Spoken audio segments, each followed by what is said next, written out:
வணக்கம். மாலை முரசு செய்திகளை விரிவாக பார்ப்பதற்கு முன் தலைப்புச் செய்திகளை பார்க்கலாம்.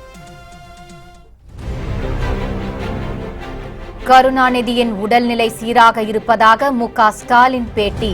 ரஜினிகாந்த் இன்று நேரில் சந்தித்து நலம் விசாரிப்பார் என தகவல்.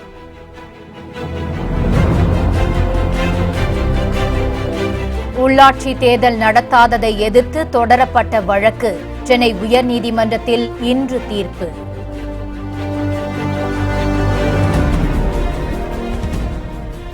என்ஆர்சி விவகாரம் குறித்து விவாதிக்க அனைத்து கட்சி கூட்டம். மத்திய அரசுக்கு காங்கிரஸ் வலியுறுத்தல்.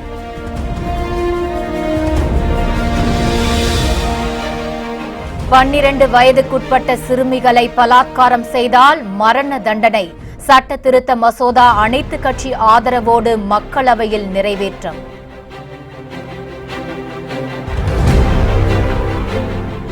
இம்ரான்கான் ஆகஸ்ட் 11ஆம் தேதி பிரதமராக பதவியேற்பு. பாகிஸ்தானில் ஜனநாயகம் ஆழமாக வேரூன்றும் என பிரதமர் மோடி வாழ்த்து.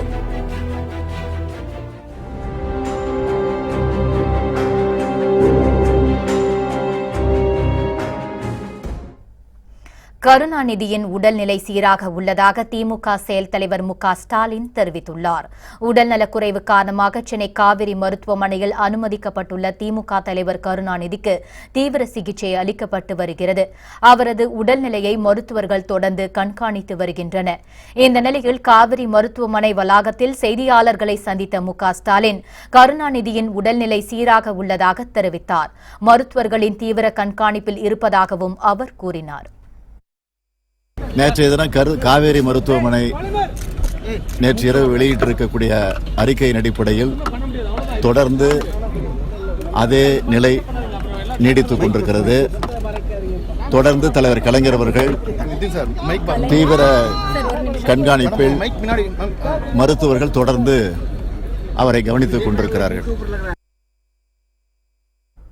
காவேரி மருத்துவமனையில் சிகிச்சை பெற்று வரும் கருணாநிதியின் உடல்நிலை குறித்து ஸ்டாலினிடம் விடுதலை சிறுத்தைகள் கட்சித் தலைவர் திருமாவளவன் கேட்டறிந்தார். பின்னர் செய்தியாளர்களிடம் பேசிய அவர் கருணாநிதியின் ரத்த அழுத்தம், நாடி துடிப்பு இயல்பாக உள்ளதாக கூறினார். இயந்திர உதவி இல்லாமல் அவர் சுவாசிப்பதாகவும் உள்ளுறுப்புகள் சீராக செயல்படுவதைக் கண்டு மருத்துவர்களே வியப்படைந்துள்ளனர் என்றும் திருமாவளவன் தெரிவித்தார். தலைவர் கலைஞர் அவர்களின் உடல்நிலை சீராக உள்ளது. குறிப்பாக அவருடைய இரத்த அழுத்தம், நாடி துடிப்பு இயல்பு நிலையில் உள்ளது. மிக முக்கியமான உள்ளுறுப்புகள்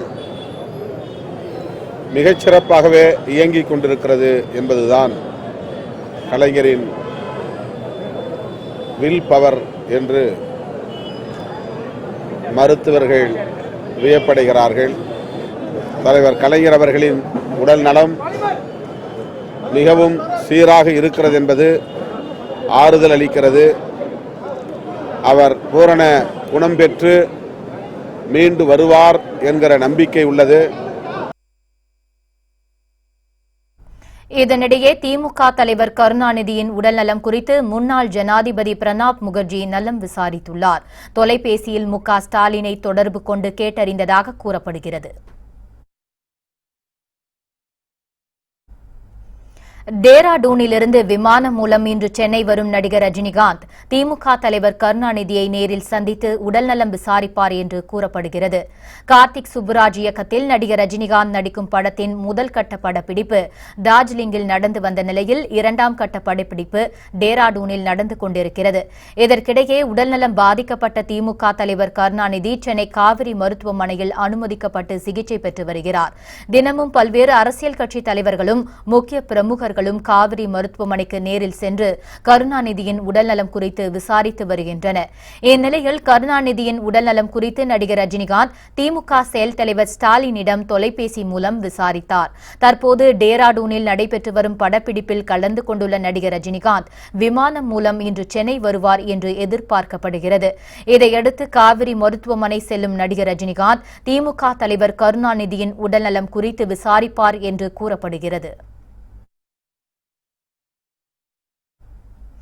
உள்ளாட்சி தேர்தலை நடத்தாத தேர்தல் ஆணையம் மீது திமுக தொடர்ந்த அவமதிப்பு வழக்கு குறித்து சென்னை உயர்நீதிமன்றம் இன்று தீர்ப்பு வழங்குகிறது.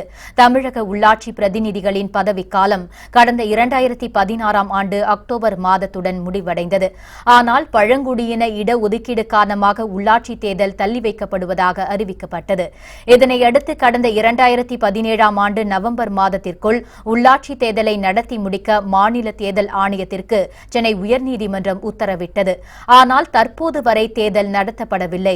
உரிய காலத்தில் உள்ளாட்சி தேர்தலை நடத்தாத தேர்தல் ஆணையம் மற்றும் தமிழக அரசு மீது திமுக அமைப்பு செயலாளர் RS பாரதி நீதிமன்ற அவமதிப்பு வழக்கு தொடர்ந்தார். இந்த வழக்கை தலைமை நீதிபதி இந்திரா பானர்ஜி மற்றும் நீதிபதி சுந்தர் அமர்வு விசாரித்தது. இருதரப்பு வாதங்களும் நிறைவடைந்த நிலையில் இந்த வழக்கின் தீர்ப்பு இன்று வழங்கப்பட உள்ளது. தேசிய குடிமக்கள் பதிவேடு விவகாரம் குறித்து அனைத்துக் கட்சி கூட்டம் நடத்தி விவாதிக்க வேண்டும் என காங்கிரஸ் வலியுறுத்தியுள்ளது. வங்கதேசத்திலிருந்து அகதிகளாக வெளியேறுபவர்களில் பெரும்பாலானோர் அசாமில் குடியேறிவிடுகின்றனர். இதனால் அசாம் மாநிலத்தில் மட்டும் குடிமக்கள் பதிவேடு பராமரிக்கப்பட்டு வருகிறது. உச்சநீதிமன்றம் உத்தரவின்படி அசாமில் தேசிய குடிமக்கள் வரைவு பதிவேடு தயாரிக்கும் பணி கடந்த 2015ஆம் ஆண்டு மே மாதம் தொடங்கியது. இதைத் தொடர்ந்து இறுதி வரைவு பட்டியல் தயாரிக்கப்பட்டு வெளியிடப்பட்டது. இதில் 40 லட்சம் பேரின் பெயர்கள் விடுபட்டிருந்தன. பாஜக அரசு அரசியல் ஆதாயத்திற்காக 40 லட்சம் பேரின் பெயர்களை விடுபட்டு பட்டியல் தயாரித்துள்ளதாக காங்கிரஸ் மற்றும் திரிணாமுல் காங்கிரஸ் கட்சி குற்றம் சாட்டின. இந்த விவகாரம் நாடாளுமன்ற மாநிலங்களவையிலும் எதிரொலித்தது. மத்திய அரசை கண்டித்து திரிணாமுல் காங்கிரஸ் தலைமையில் எதிர்க்கட்சி உறுப்பினர்கள் தொடர்ந்து அமளியில் ஈடுபட்டனர். இதற்கு பதிலளித்த உள்துறை அமைச்சர் ராஜ்நாத் சிங் தேசிய குடிமக்கள் பதிவேடு நடுநிலையானது என்றும் விடுபட்டவர்கள் குடிமக்கள் என்பதை நிரூபிக்க வாய்ப்பு வழங்கப்படும் என கூறினார். இந்நிலையில் இவ்விவகாரம் குறித்து அனைத்துக் கட்சி கூட்டம் கூட்டி விவாதிக்க வேண்டும் என காங்கிரஸ் கட்சி வலியுறுத்தியுள்ளது. குடிமக்கள் பதிவேடு என்பது சர்வதேச அளவில் முக்கியத்துவம் வாய்ந்ததாகவும் வங்கதேசம் உள்ளிட்ட அண்டை நாடுகளுடனான உறவில் பாதிப்பை ஏற்படுத்தும் என்றும் கூறியுள்ளது. குழந்தைகளை பாலியல் பலாத்காரம் செய்யும் கொடியவர்களுக்கு மரண தண்டனை விதிக்க வகை செய்யும் சட்ட திருத்த மசோதா மக்களவையில் நிறைவேற்றப்பட்டுள்ளது. மக்களவையில் தாக்கல் செய்யப்பட்ட சிறுமிகளை பலாத்காரம் செய்வோருக்கு மரண தண்டனை விதிக்க வகை செய்யும் புதிய சட்ட திருத்த மசோதா விவாதத்திற்கு பின் குரல் வாக்கெடுப்பு மூலம் நிறைவேற்றப்பட்டது. இதற்கு அனைத்து கட்சிகளும் ஆதரவளித்தன. புதிய சட்டப்படி அனைத்து பாலியல் பலாத்கார சம்பவங்களிலும் குற்றவாளிகளுக்கு கடும் தண்டனை வழங்கப்படும். பெண்களை பாலியல் பலாத்காரம் செய்வோருக்கு குறைந்தபட்ச தண்டனை 7 ஆண்டிலிருந்து 10 ஆண்டுகளாக உயர்த்தப்பட்டுள்ளது. மேலும் 12 முதல் 16 வயதுக்கு உட்பட்ட குழந்தைகளை பலாத்காரம் செய்வோருக்கு அளிக்கப்படும் தண்டனை 10 20 ஆண்டுகள் அல்லது வாழ்நாள் முழுவதும் சிறை தண்டனையாக உயர்த்தப்பட்டுள்ளது. 12 வயதுக்கு உட்பட்ட குழந்தைகளை பாலியல் பலாத்காரம் செய்யும் கொடியவர்களுக்கு மரண தண்டனை விதிக்கப்படும் என புதிய சட்ட திருத்த மசோதாவில் தெரிவிக்கப்பட்டுள்ளது.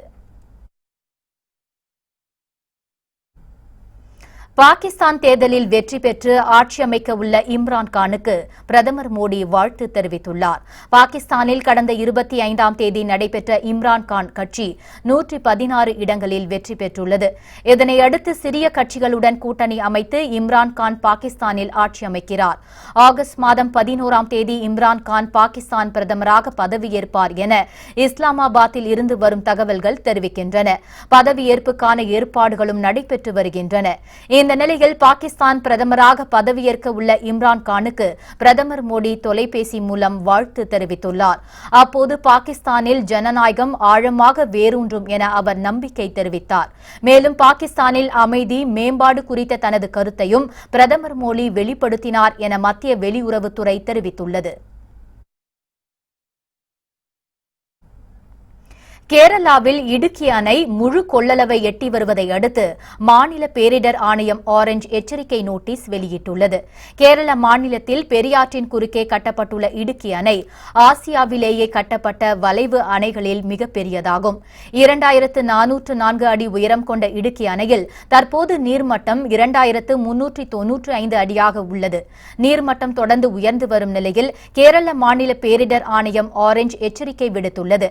இதனையடுத்து குறித்து எந்த நேரமும் அணை திறக்கப்படலாம் என்று அர்த்தமல்ல என தெரிவித்துள்ள மாநில பேரிடர் ஆணையம், பொதுமக்களுக்கு அறிவிக்கப்பட்ட பின் பகல் நேரத்தில்தான் அணையிலிருந்து தண்ணீர் திறக்கப்படும் என்று கூறியுள்ளது. மேலும் அணையில் நீர்மட்டம் 2399 அடியாக உயரும்போது சிவப்பு எச்சரிக்கை விடுக்கப்படும் என்றும் மாநில பேரிடர் ஆணையம் தெரிவித்துள்ளது. இதனிடையே அணையில் உள்ள நீரை வெளியேற்றும் போது ஏற்படும் சூழலை எதிர்கொள்ள பாதுகாப்பு படை மற்றும் கடலோர காவல்துறையினரை தயார் நிலையில் இருக்குமாறு கேரள அரசு உத்தரவிட்டுள்ளது. இதுகுறித்து கேரள முதலமைச்சர் பினராயி விஜயன் முகநூலில் வெளியிட்டுள்ள பதிவில், எர்ணாகுளம், திருச்சூர் மற்றும் இடுக்கி மாவட்ட பகுதிகளில் தேசிய பேரிடர் மேலாண்மை குழு நிறுத்தி வைக்கப்பட்டுள்ளதாக தெரிவித்துள்ளார். பொதுமக்கள் இதுகுறித்து அச்சப்பட தேவையில்லை என்று தெரிவித்துள்ள முதலமைச்சர் பினராயி விஜயன், அணையில் இருந்து திறக்கப்படும் தண்ணீர் எர்ணாகுளம், இடுக்கி வழியாக அரபிக்கடலில் கலக்கும் என்றும் பதிவிட்டுள்ளார். நீட் தேர்வால் பள்ளிக் கல்வியின் தரம் பாதிக்கப்படும் என்று மக்களவையில் அதிமுக கவலை தெரிவித்துள்ளது. மக்களவையில் நேற்று நடைபெற்ற கேள்வி நேரத்தின் போது அதிமுகவை சேர்ந்த துணை சபாநாயகர் தம்பிதுரை கேள்வி எழுப்பினார். அப்போது பேசிய அவர், மத்திய அரசானது தேர்வுகள் என்ற பெயரிலும் தரத்தை உருவாக்குகிறோம் என்ற பெயரிலும் தேவையில்லாமல் மாநில அரசுகளின் அனைத்து அதிகாரங்களிலும் தலையிடுவதாக குற்றம் சாட்டினார். ஓராண்டில் இருமுறை நுழைவுத் தேர்வு நடத்துவதால் மாணவர்கள் அந்த தேர்வில் மட்டுமே கவனம் செலுத்துவார்கள் என்றும் இதனால் கல்வியின் தரம் பாதிக்கப்படும் என்றும் தம்பிதுரை தெரிவித்தார். மேலும் மாநில அரசு நடத்தும் +2 தேர்வில் நம்பிக்கை இல்லையா என்று கேள்வி எழுப்பிய தம்பிதுரை, இதுபோன்ற நுழைவுத் தேர்வுகளை நடத்தும்போது மொழிபெயர்ப்பில் பல பிரச்சினைகள் வருவதாகவும் கூறினார். இதற்கு பதிலளித்த மத்திய மனிதவள மேம்பாட்டுத்துறை அமைச்சர் பிரகாஷ் ஜவடேகர், நீட் தேர்வு உள்ளிட்ட நுழைவுத் தேர்வுகளில் மொழிபெயர்ப்பு தொடர்பாக மாநில அரசிடமிருந்து உறுதிமொழி பெறப்படும் என்றும் அதன் பிறகு எவ்வித பிரச்சனையும் இருக்காது என்றும் தெரிவித்தார். காலத்தால் அழியாத காவியங்களை தந்தவர் கருணாநிதி என வைகோ உருக்கத்துடன் கூறியுள்ளார். பல லட்சம் தொண்டர்களின் பிரார்த்தனை மூலம் அவர் விரைவில் குணமடைவார் எனவும் வைகோ நம்பிக்கை தெரிவித்துள்ளார். நீடு வாழ்வா யான் வாழும் நாளும் பொன்னன் நீ வாழிய என்று சொல்வதற்கொப்ப கோடானு கோடி தமிழர்களும் லட்சோப லட்சம் தமிழர்களும் எங்கள் ஆயுளின் ஒரு பகுதியையும் எடுத்துக்கொண்டு நீடு வாழ்வாயாக என்று இயற்கை அன்னையை இறைஞ்சுகிற இந்த உணர்வுகள் நிச்சயமாக முழுமையான நலம் பெற்று மீண்டும் அவர் கோபாலபுரம் இல்லத்திற்கு வந்து திராவிட இயக்கத்துக்கு அரசோச்சுவார். புதுச்சேரி வடக்கு மாவட்ட காங்கிரஸ் தலைவர் கூலிப்படையை வைத்து வெட்டி கொலை செய்யப்பட்ட சம்பவம் அதிர்ச்சியை ஏற்படுத்தியுள்ளது. புதுச்சேரி காலாப்பட்டி பகுதியைச் சேர்ந்தவர் ஜோசப். வடக்கு மாவட்ட காங்கிரஸ் தலைவரான இவர் மருந்து கம்பெனியில் ஆட்களை வேலைக்கு சேர்க்கும் தரகராக செயல்பட்டு வந்தார். இந்நிலையில் சின்ன முதலியார் சாவடி பகுதியில் கொடூரமான முறையில் அரிவாளால் வெட்டுப்பட்டு கிடந்தார். மோட்டார் சைக்கிளில் வந்த 2 பேர் ஜோசப்பை சரமாரியாக தாக்கியுள்ளனர். இதனை பார்த்த அப்பகுதியினர் அவரை உடனடியாக மீட்டு புதுச்சேரி இந்திரா காந்தி அரசு மருத்துவமனையில் அனுமதித்தனர். ஆனால் சிகிச்சை பலனின்றி அவர் உயிரிழந்தார். தொழில் போட்டி காரணமாக ஜோசப் கொலை செய்யப்பட்டிருக்கலாம் என கூறப்படுகிறது. இச்சம்பவம் தொடர்பாக வழக்கு பதிவு செய்த காவல்துறையினர் கொலை செய்த கூலிப்படையினரை தேடி வருகின்றனர். சத்தீஸ்கரில் அருவியின் உச்சியிலிருந்து செல்ஃபி எடுக்க முயன்ற இளைஞர் பாறைகளில் வழுக்கி கீழே விழுந்த காட்சி நெஞ்சை பதற வைக்கிறது. சத்தீஸ்கர் மாநிலத்தில் உள்ள கட்டாரணி நீர்வீழ்ச்சியில் சுற்றுலா பயணிகள் ஏராளமானோர் ஆனந்த குளியல் போட்டுக் கொண்டிருந்தனர். அப்போது அருவியின் உச்சிக்கு சென்ற இளைஞர் ஒருவர் செல்ஃபி எடுக்க முயன்றார். அப்போது பாறைகளில் வழுக்கி கீழே விழுந்து படுகாயமடைந்தார்.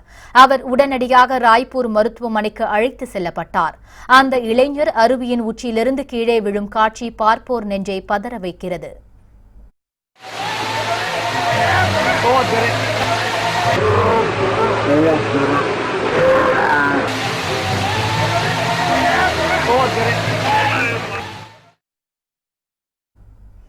உத்தரகண்டில் ஓட்டுநர் ஒருவர் குடிபோதையில் பேருந்தை இயக்கியதால் அந்த பேருந்து வெள்ளம் பெருக்கெடுத்த கால்வாய்க்குள் இறங்கியது.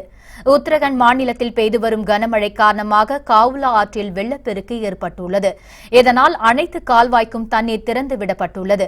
இந்நிலையில் அரசு பேருந்து ஒன்று தரைப்பாலத்தை கடந்தபோது எதிர்பாராத விதமாக அங்குள்ள கால்வாய்க்குள் இறங்கியது. சம்பவ இடத்திற்கு வந்த தீயணைப்புத் துறையினர் உடனடியாக பயணிகளை மீட்டனர். இது தொடர்பான விசாரணையில் பேருந்து ஓட்டுநர் குடிபோதையில் பேருந்தை இயக்கியது தெரியவந்தது. இதனையடுத்து அந்த பேருந்து ஓட்டுநரை போலீசார் கைது செய்தனர். திமுக தலைவர் கருணாநிதி உடல்நலம் பற்றி நேரில் சென்று முதலமைச்சர் உட்பட அதிமுகவினர் விசாரித்தது நல்ல மாண்பு என மக்கள் நீதி மய்யம் கட்சியின் தலைவர் கமலஹாசன் பாராட்டியுள்ளார். சென்னை விமான நிலையத்தில் செய்தியாளர்களிடம் பேசிய அவர், கருணாநிதி நலம் பெற வேண்டும் என்பதுதான் எல்லோரையும் போல தன்னுடைய ஆசையும் ஆகும் என்று கூறினார். 19 வயதிலிருந்து அரசியலில் இருக்கும் பெரும் தலைவர் கருணாநிதி என்று கூறிய கமலஹாசன், முதல்வர் உள்பட அதிமுகவினர் நேரில் சென்று கருணாநிதி உடல்நலம் விசாரித்தது நல்ல மாண்பு என்று பாராட்டு தெரிவித்தார். கண்டிப்பா நல்ல மாண்பு. அது அவர் 19 வயசுல இருந்து அரசியலில் இருக்கிற ஒரு பெருந்தலைவர். அவர் எப்படிப்பட்ட தலைவர், என்ன கருத்துள்ள தலைவர், அதெல்லாம் முக்கியமே இல்லை. அந்த மரியாதை இருக்கணும். அந்த மாண்பு இந்த மாதிரி காண்பிக்கப்படுவது பாராட்டக்கூடியது. மத்திய அரசு மருத்துவர்களுக்கு இணையான ஊதியம் வழங்க கோரி தமிழகத்தில் நாளை முதல் அரசு மருத்துவர்கள் போராட்டத்தில் ஈடுபட உள்ளனர். தமிழக அரசு மருத்துவர்கள் மத்திய அரசு மருத்துவர்களை விட 1 லட்சம் ரூபாய் குறைவாக சம்பளம் பெறுகின்றனர். மற்ற மாநிலங்களை காட்டிலும் தமிழகத்தில் அரசு மருத்துவர்களுக்கு குறைவான ஊதியமே வழங்கப்படுகிறது. அது மட்டுமின்றி பணிச்சுமை அதிகமாக உள்ளதால் மத்திய அரசு மருத்துவர்களுக்கு இணையான ஊதியம் வழங்க கோரி நாளை முதல் போராட்டத்தில் ஈடுபட போவதாக மருத்துவர் சங்க மாநில கூட்டமைப்பு அறிவித்துள்ளது. ஆகஸ்ட் மாதம் 20ஆம் தேதி கோரிக்கை முழக்க போராட்டமும் 24ஆம் தேதி மாவட்ட கலெக்டர் அலுவலகங்களை நோக்கி பேரணியும் நடத்தப்படும் என கூறப்பட்டுள்ளது. மேலும் செப்டம்பர் மாதம் 21ஆம் தேதி மாநிலம் முழுவதும் ஒருநாள் வேலை நிறுத்தம் நடைபெறும் என்றும் தெரிவிக்கப்பட்டுள்ளது. வேலூர் அருகே திமுக தலைவர் கருணாநிதி குறித்து வதந்தி பரப்பிய நாம் தமிழர் கட்சி பிரமுகரை போலீசார் கைது செய்தனர். வேலூர் மாவட்டம் குடியாத்தம் அடுத்த பிச்சனூரை சேர்ந்த தீனதயாளன் என்பவர் நாம் தமிழர் கட்சியின் இளைஞரணி அமைப்பாளராக உள்ளார். இவர் காவிரி மருத்துவமனையில் சிகிச்சை பெற்று வரும் திமுக தலைவர் கருணாநிதி பற்றி பேஸ்புக் மற்றும் வாட்ஸ்அப்பில் வதந்தி பரப்பி வந்ததாக கூறப்படுகிறது.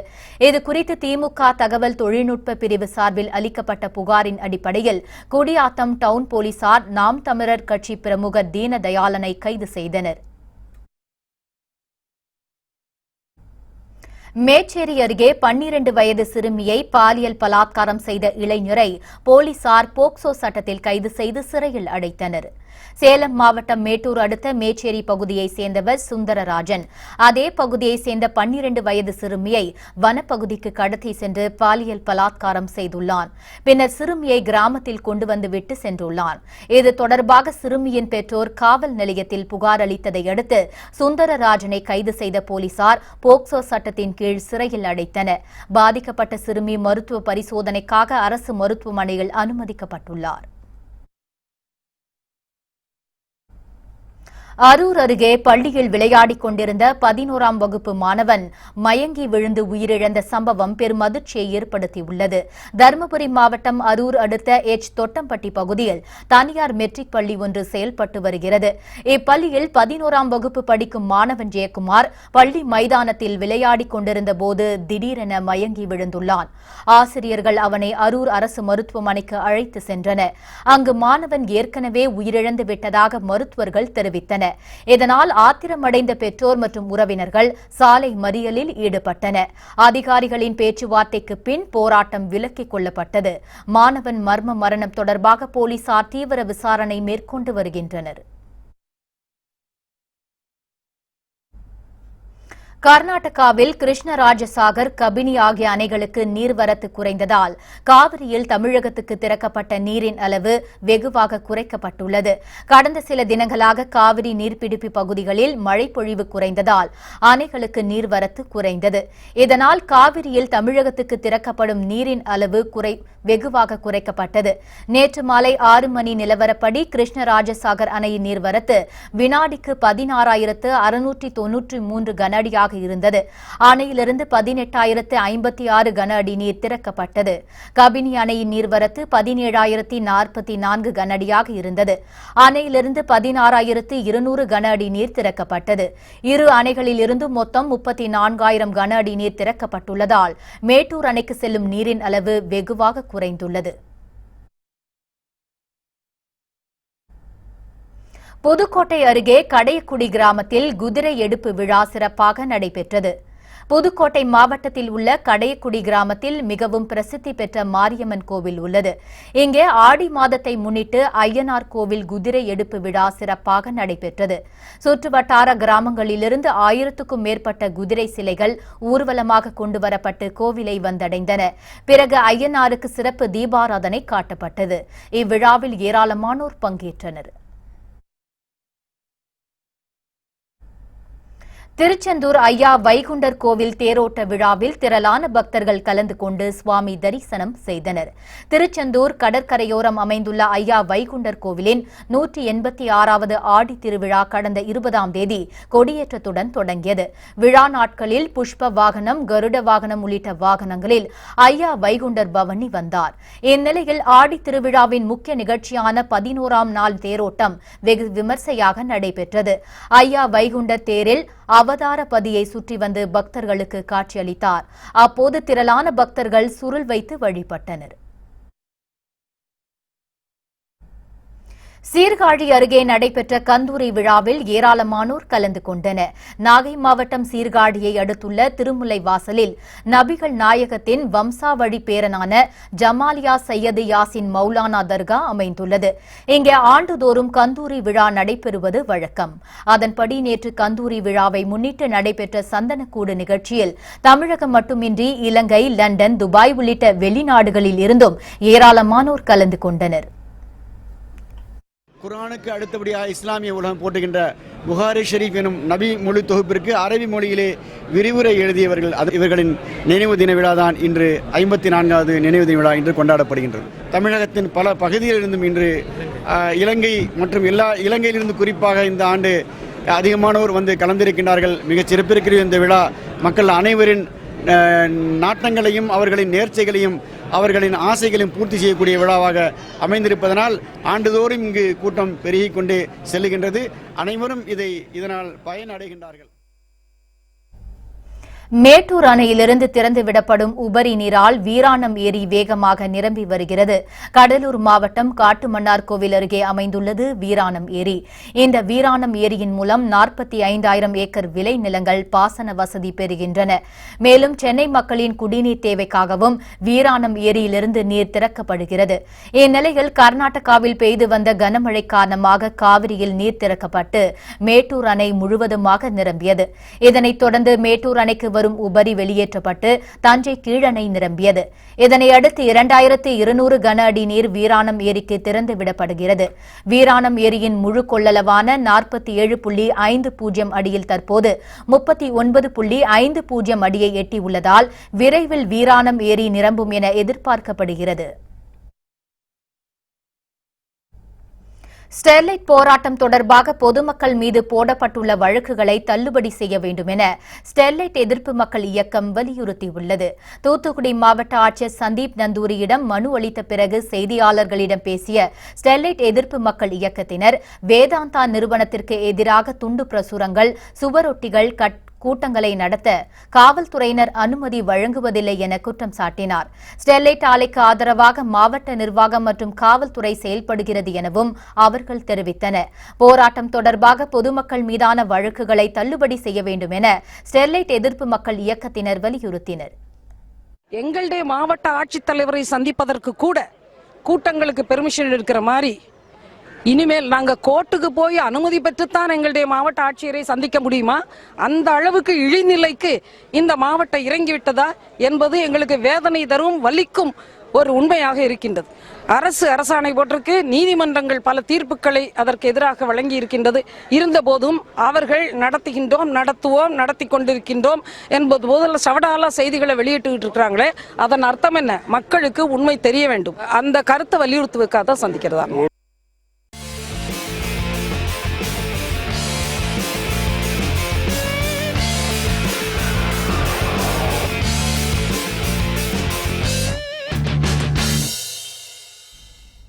தாய்லாந்தில் சாகச நிகழ்ச்சியில் பயிற்சியாளர் கையை முதலை கடித்து குதறிய சம்பவம் பெரும் அதிர்ச்சியை ஏற்படுத்தியது. தாய்லாந்தில் உள்ள சியாங் ராய் மாநிலத்தில் போக்கத்தாரா முதலை பண்ணை செயல்பட்டு வருகிறது. இங்கு குன் புஷாவத் என்ற பயிற்சியாளர் முதலைகளுக்கு உணவு அளிப்பது, பராமரிப்பது, பயிற்சி அளிப்பது உள்ளிட்ட பணிகளை செய்து வருகிறார். இந்நிலையில் முதலை பண்ணையில் பார்வையாளர்களுக்காக சாகச நிகழ்ச்சியை குன் புஷாவத் நடத்தினார். அதில் முதலையின் வாய்க்குள் கையை விட்டு எடுக்கும் நிகழ்ச்சியை செய்தபோது எதிர்பாராத விதமாக புஷாவத்தின் கையை முதலை கடித்து குதறியது. இதில் புஷாவத்தின் கை முறிந்த நிலையில் அவர் மருத்துவமனைக்கு அழைத்து செல்லப்பட்டார். இச்சம்பவம் பார்வையாளர்களை அதிர்ச்சியில் ஆழ்த்தியது.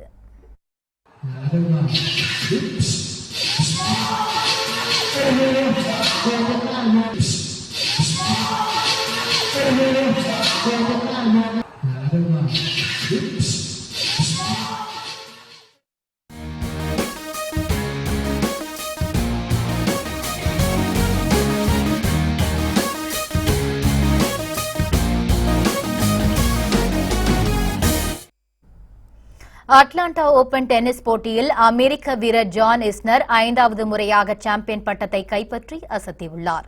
அமெரிக்காவில் அட்லாண்டா ஓபன் டென்னிஸ் போட்டி நடைபெற்று வந்தது. இதில் ஆண்கள் ஒற்றையர் பிரிவில் நடைபெற்ற இறுதிப் போட்டியில் ஜான் இஸ்னர் சக நாட்டு வீரரான ரயான் ஆரிசனை எதிர்கொண்டார். 2 மணி நேரம் நீடித்த இப்போட்டியில் ஜான் இஸ்னர் 5-7, 6-3, 6-4 என்ற செட் கணக்கில் வெற்றி பெற்றார்.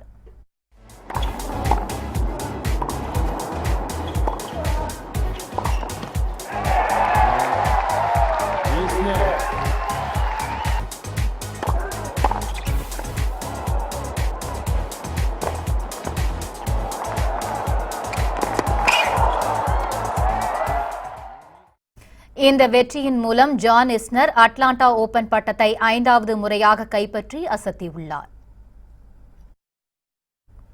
புத்தம் புதிய செய்திகள் அவ்வப்போது முழுமையாக மாலை முரசு தொலைக்காட்சி வழங்கும். இணைந்திருங்கள் மாலை முரசு தொலைக்காட்சியுடன். வணக்கம்.